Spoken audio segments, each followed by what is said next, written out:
Hey, welcome to Flatirons Online. We're so glad you joined us today. We're in a series called Would You Rather. All this series is taking a look at all the little decisions that we make every single day and what Jesus has to say about them. I'm so glad you joined us. If you have questions, please find us online, flatirons.church.com, or all across the social media platforms. We're so glad that you're with us today to see what Jesus has to say about Would You Rather.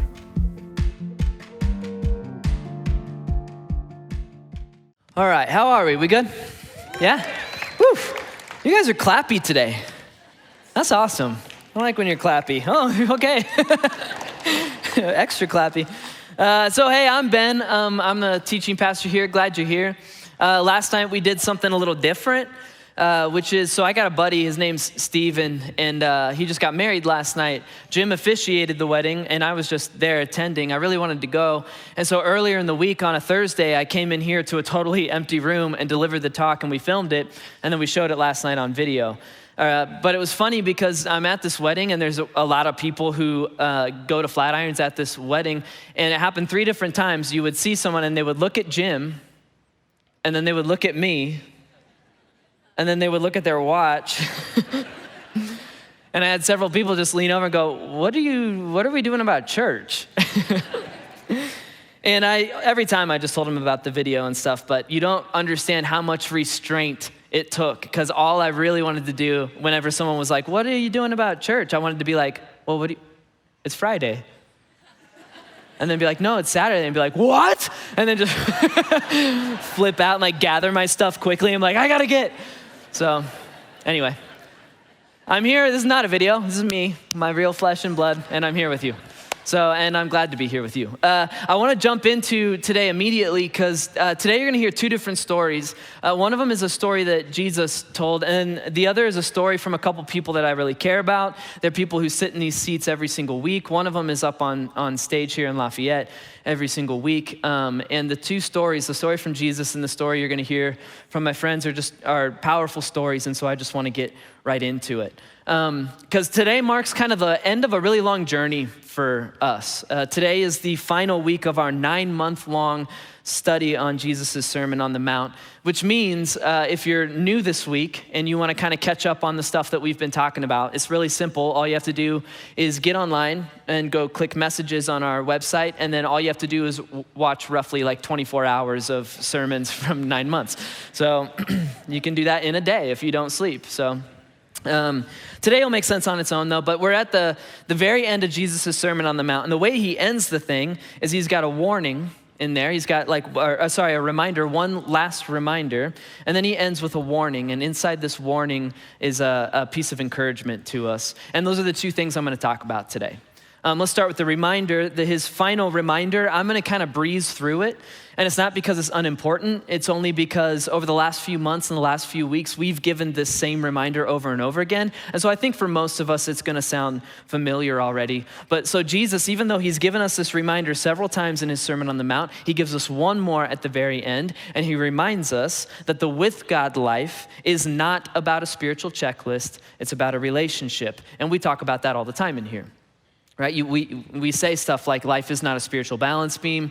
Life is not a spiritual exam where you either get an A+ or you go to hell. And we talk about it all the time because we need constantly reminded. And we need constantly reminded all the time because I think you and I have a natural tendency to always slip towards something called legalism. Right? Legalism is when you take the with God kind of life and you try to make it into a formula that makes you a good or bad person and makes you go to heaven when you die. You know, do this and don't do that and do it perfectly. It's a formula. And that kind of legalism always leads to one of 2 places in our lives. All right? It either leads to feeling superior to others, right? Because I'm doing really good on my test and they're not, right? Or it leads to always being worried that you're not good enough. There's nothing good about legalism. Legalism is what turned the Pharisees, who are like the religious leaders of Jesus' day, turned the Pharisees into hateful, hypocritical people. And still to this day, legalism makes church people into mean or fearful people, right? Just mean. Like, you know, on the corner, a street corner with the picket sign saying this person or that person's going to hell. Legalism is the reason you were kicked out of your last church. It really is. For having the divorce or taking the meds or whatever you were kicked out for. Makes us mean. Sometimes it makes us fearful. Like I talked about, you're always worried about not being good enough. Am I going to go to hell when I die?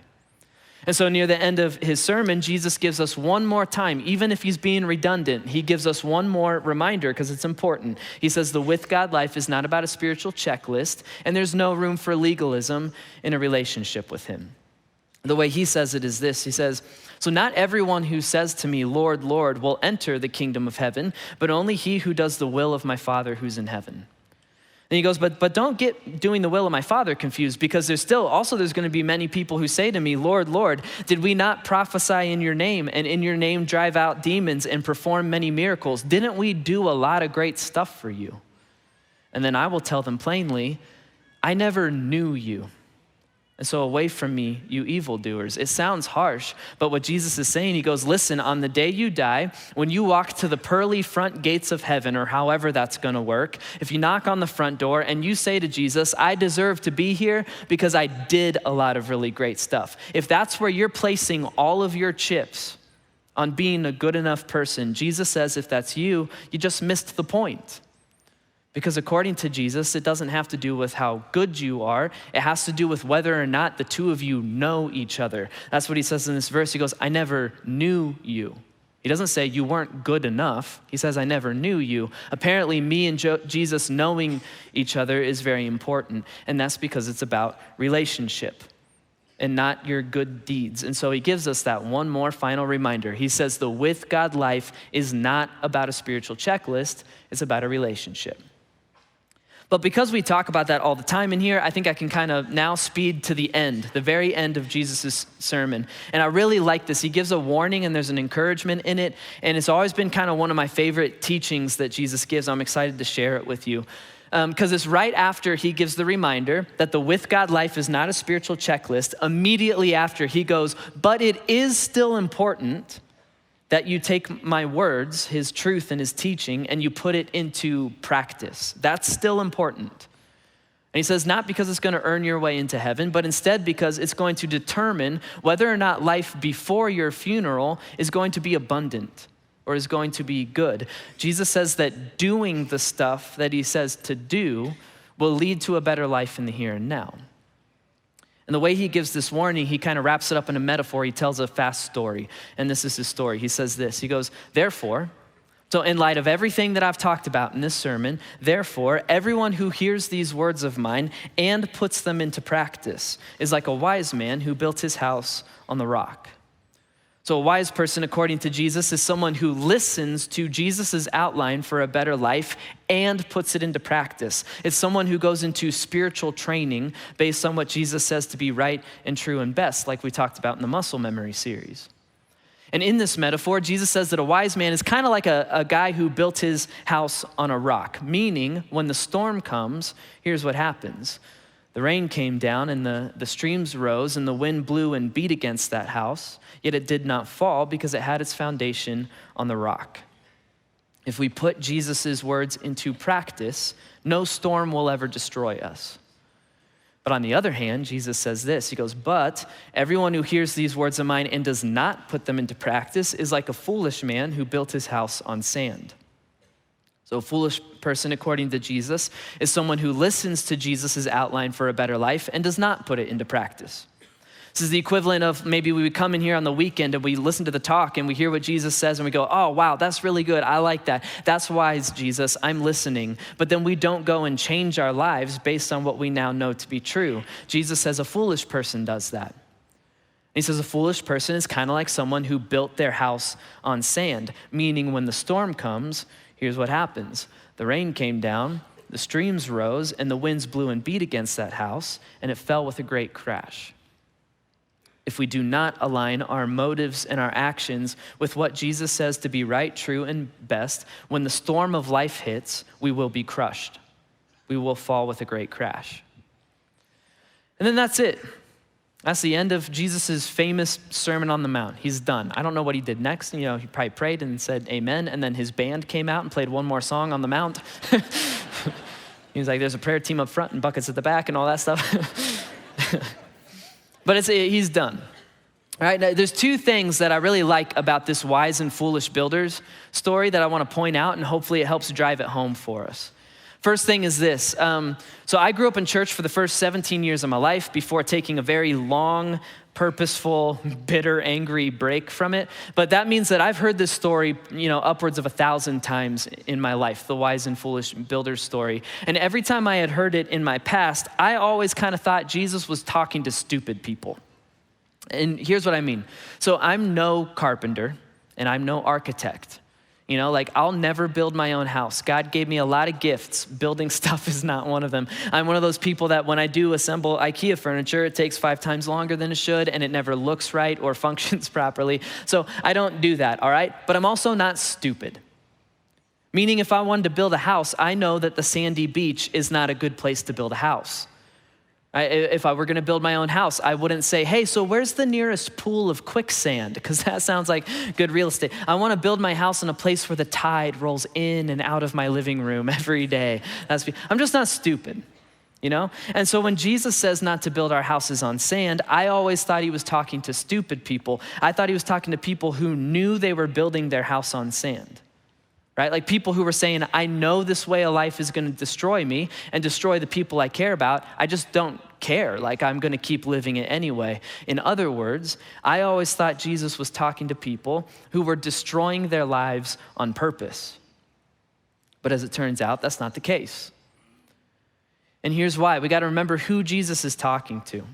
Right? And Jesus is talking to a bunch of people who live right next to this massive lake called the Sea of Galilee in Israel. And in the long summer droughts, the sand in this area would bake and it would become as hard as rock, which means during the summer, the baked sand would look and feel exactly the same as rock. Which means if you didn't have experience building in this part of the world, or if no one had warned you about the rock-hard baked sand, you could build a beautiful home on sand, and you wouldn't see a single problem with it. And you would have a house that functioned for a while, right? It would give you shelter, a place to invite friends, a place to raise a family. In the summertime in this area, you can technically build your house on sand and not even know it. And you wouldn't know it until the storms hit. And when the rainy season rolls in this area and the storms kick up, the lake swells and flooding begins, and then the baked sand begins to betray its true nature. It begins to erode and wash away, and as it does, so does your home, so does your everything. Jesus is not talking to stupid people. He's not talking to people who are out to purposely ruin their lives. Instead, Jesus is talking to people who don't know yet that they're in danger. He's talking to people who are going to be genuinely surprised when the storm hits and their lives collapse. They're surprised because they just really thought they were building on rock. It looked strong enough. We didn't know it was sand. So the warning Jesus is giving us is this. He goes, beware of sand that looks like rock. There's gonna be stuff in life that looks good, and maybe it is good. It'll look like a strong foundation to build your life on. It could be sex, money, power, popularity, your physical appearance. It could be your retirement fund. It could be your passion, your marriage, or your parenting, or your career. And at first glance, it's gonna look strong enough to build your entire life on, and so you will. And it'll function for a little bit. But then a time comes when the storm hits, and your foundation will betray its true nature. It's just sand, and it's not strong enough to build your life on. It will erode, it will wash away, and you and your life will, quote, fall with a great crash. Jesus is saying, beware of sand that looks like rock. Meaning, listen, I'm sure your wife or your husband is excellent. They're great. They're also just not strong enough to be your entire foundation. I hope your job is awesome. Careers make crappy foundations. Or even the stuff like, the sex, drugs, and rock and roll lifestyle. It's a blast for now. It will wash away. It will erode. And when you do, you'll fall with a great crash. He cares about us, and so he's warning us. Beware of sand that looks like rock. He says, put my words into practice now. Readjust and realign and rethink your life now before the storm hits so that you don't come crashing down in the future. He goes, you might not at first glance be able to tell the difference between sand and rock. And so he says, trust me, I'll tell you what is sand and I'll tell you what is rock. He goes, but wherever you build your house, the strength of your foundation will display itself when the storm hits. And he says, a storm is coming. And that's the other thing that I really appreciate about Jesus in this teaching. I love that he's honest with us, because it is worth noting what Jesus does not say right here. All right, so here's what Jesus did not say. He didn't say, everyone who hears these words of mine and puts them into practice is like a wise man who will never have to endure another storm again. He does not say that. I mean, don't get me wrong, if you put his words into practice, you can avoid just about every single self-made storm known to man, meaning consequences from your own foolish decisions. But there's a whole other different type of storm out there, and that's the one Jesus is talking about. Let me explain by using his metaphor still. The weather is out of our control, right? Whether or not it rains today, whether or not it snows on Tuesday, you don't get a say in the matter. It's out of your control. The storms that Jesus is talking about right now, it's the stuff in our lives we got no control over. It's the bad news from the doctor and the diagnosis and the death. And it's the car wreck. It's getting laid off and filing for bankruptcy. It's the kind of stuff that just happened last week during class in Highlands Ranch. We had no say in the matter, out of our control. See, Jesus is saying that regardless of how well you do or do not put his words into practice, it doesn't change the fact that we live in a broken, screwed up world. And he says that regardless of the fact of whether or not you've put your life on sand or your life on rock, he says a storm is coming. Not necessarily the consequences of your own decisions, but something out of your control. And it's important to know that he says that, because there's honestly just a lot of crappy preachers out there who will tell you if you just cross all the T's and dot all the I's on your spiritual exam and you do everything right and you read your Bible every day and you pray at the right times and you tithe your 10% and you donate to Goodwill, if you do everything right, then God will spare you from storms. And it's not true. It's not true at all.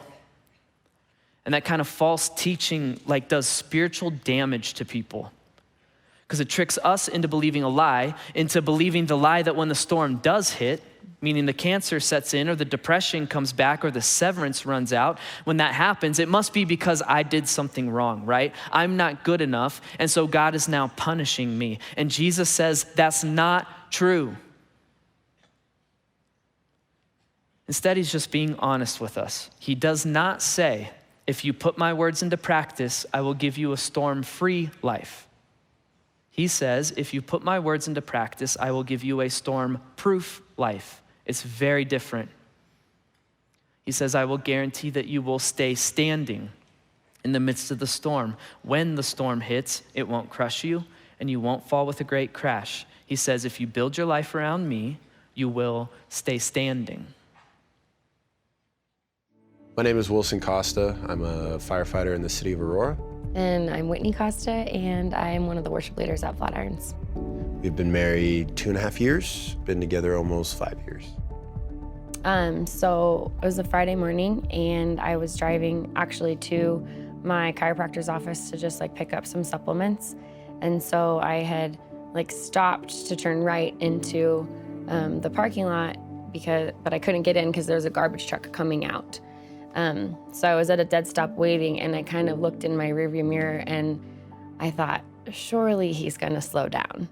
And I just had this moment of, there's a garbage truck in front of me, this guy's gonna hit me, I'm gonna get smashed between these cars. So I put both feet on the brakes, and I kind of turned my body away, and then I got hit.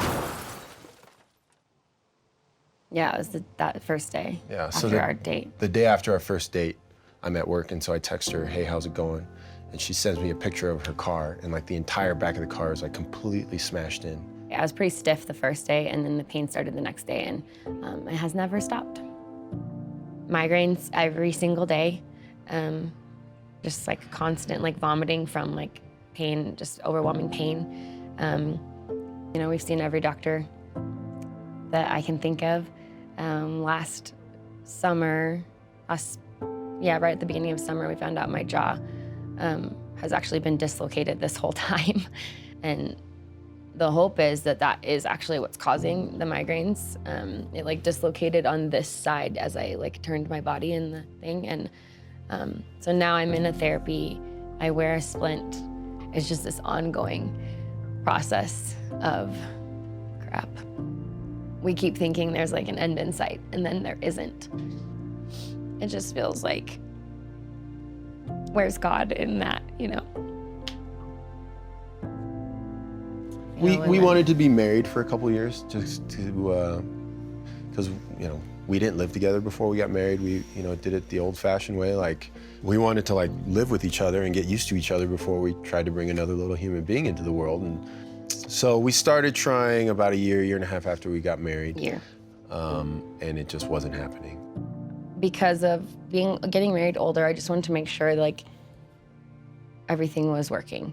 Right. So I went and got checked out and everything was fine. So we kind of just kept going and just were like, okay, it's a timing thing. Yeah. And then she was at another doctor to get checked out just to check one more test. And I kind of just jokingly, I was like, well, maybe I should get checked too. And she's like, actually, maybe you should. Yeah, that's when she So said like male infertility is like really high. So yeah, we see the urology specialist and he pretty much flat out told us like, you guys can't have kids. yeah, he said you'll never have like biological kids. You'll never have biological kids. And so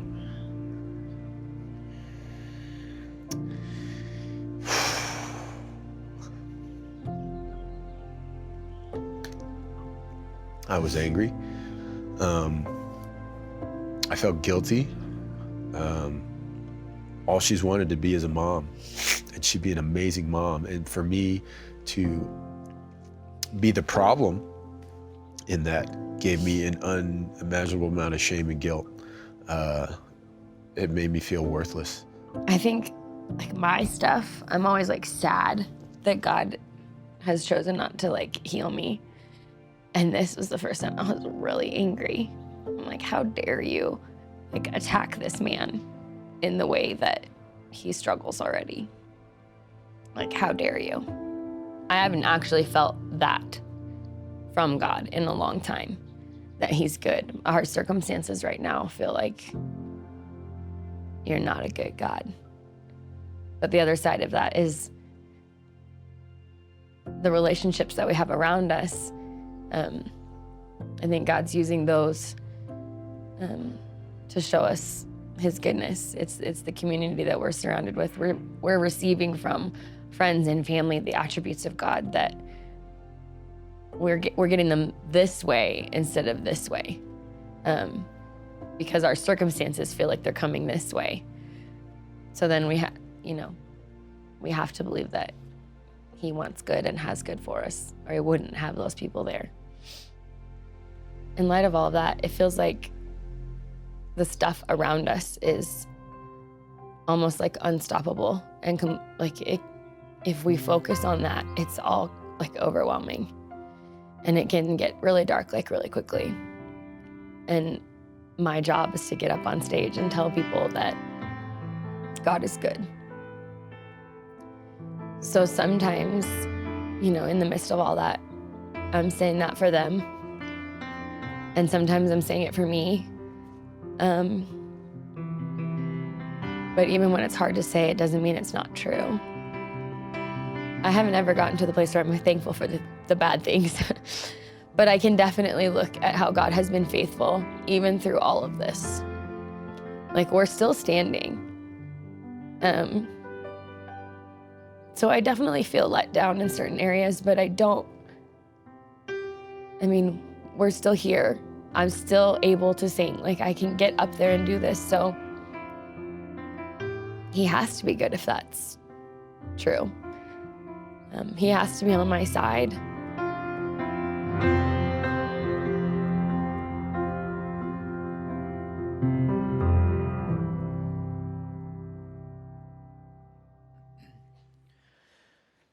So here's the truth.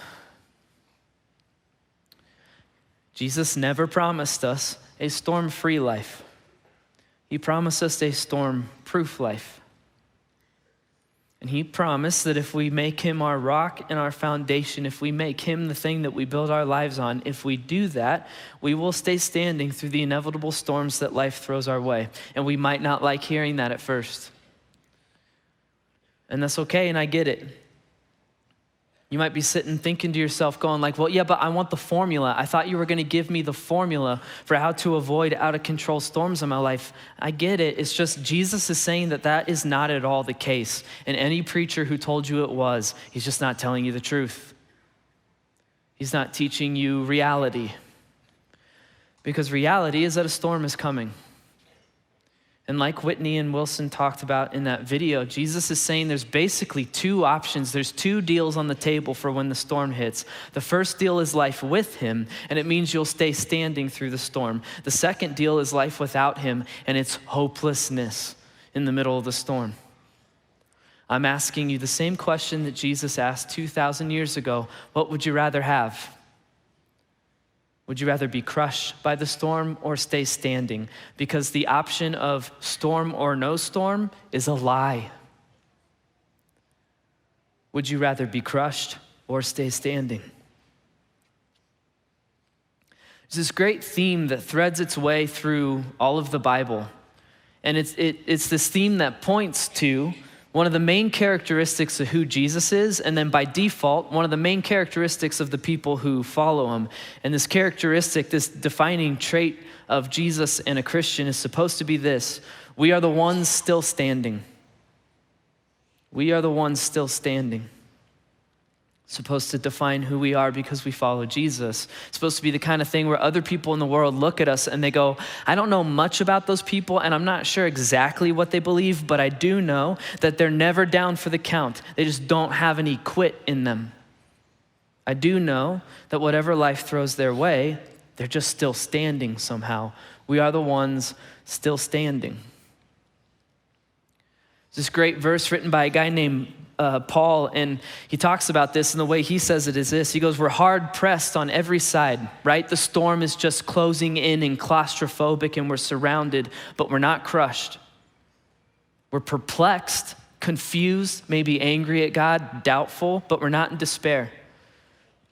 We're persecuted, but we're not abandoned. We're struck down, but we're not destroyed. And another way of saying that would be, we're hard pressed, but we're still standing. We're perplexed, but we're still standing, persecuted, still standing. And when we get struck down, we get back up because we are the ones still standing. And we're still standing, and it has nothing to do with our resilience or that we have enough strength on our own power. We're still standing because of our foundation. Our foundation is resilient. Our foundation is strong enough. We've built our lives on and around Jesus Christ, and he'll keep us standing in the middle of the storm. This idea is all over the Bible. I could read you 10 verses right away that have to do with this. But if we look at just the Sermon on the Mount itself, you realize it's bookended with the same theme.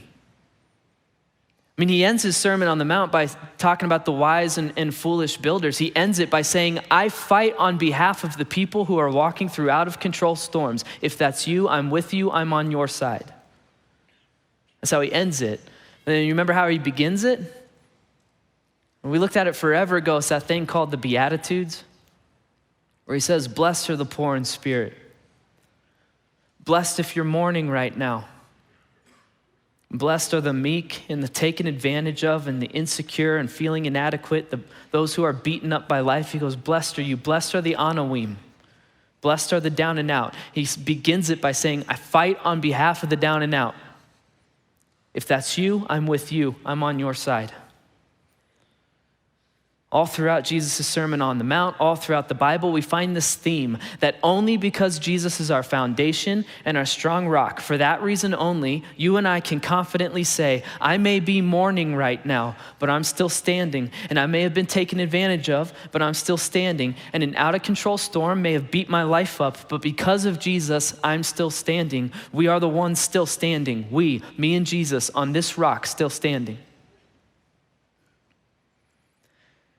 And so here's how I want to end this thing right now. I'm going to ask that everybody stand up with me.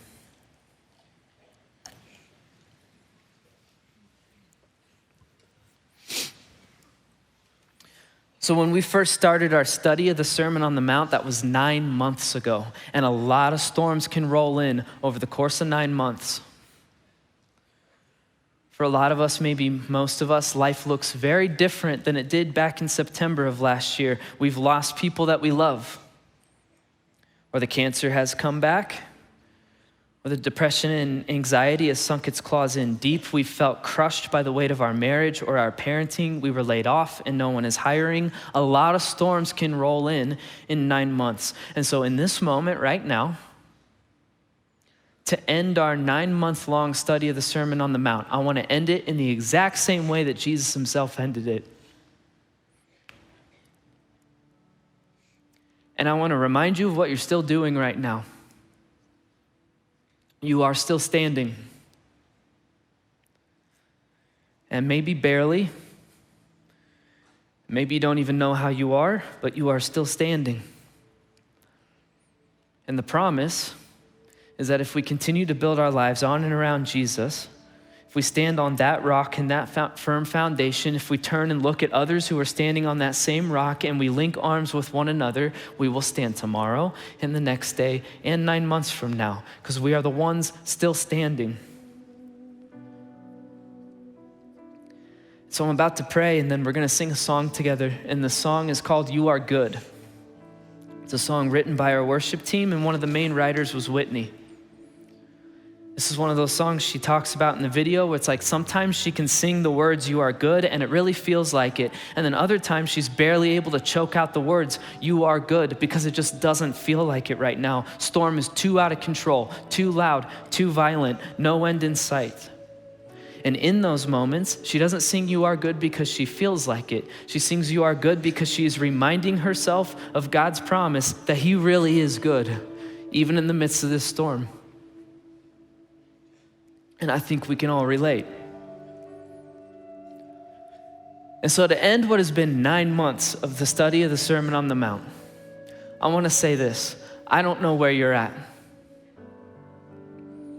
Maybe one of your storms has come and it's gone, and you can sing the words, you are good, in confidence, because now in retrospect, you can look back and you realize he is good, and he was good even in the middle of the storm. If that's you, you're in the right place, because this is the place filled with the ones still standing.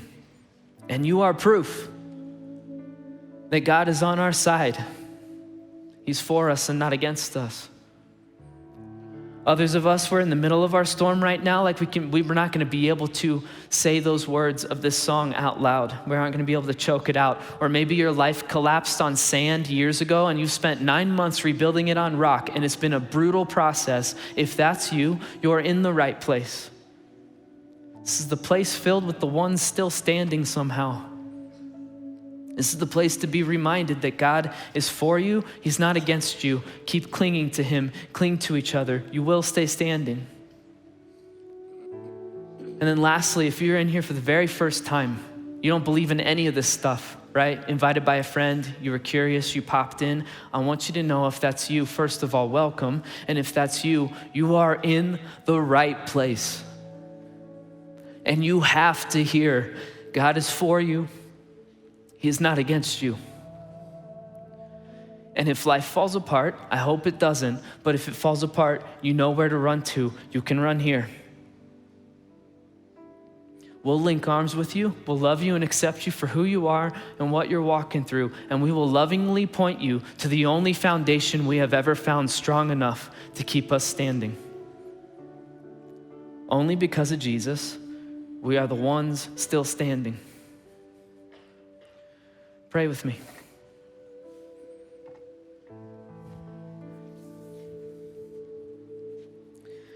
God, I thank you for your honesty.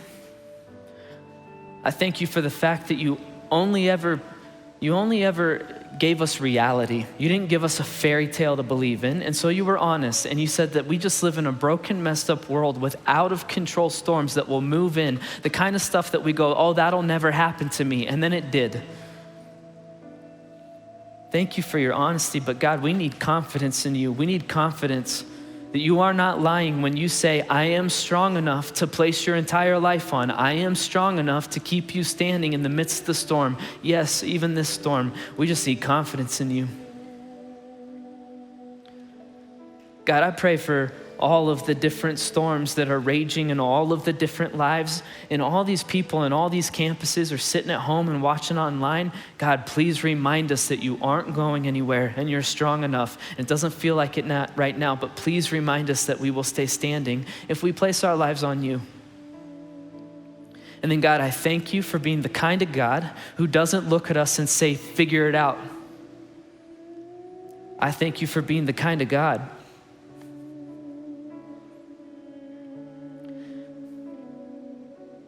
who since the beginning of time has crawled down in this mess with us, and you weather the storm with us. I thank you very much for that. God, I pray this in the name of our rock, Jesus Christ. Amen.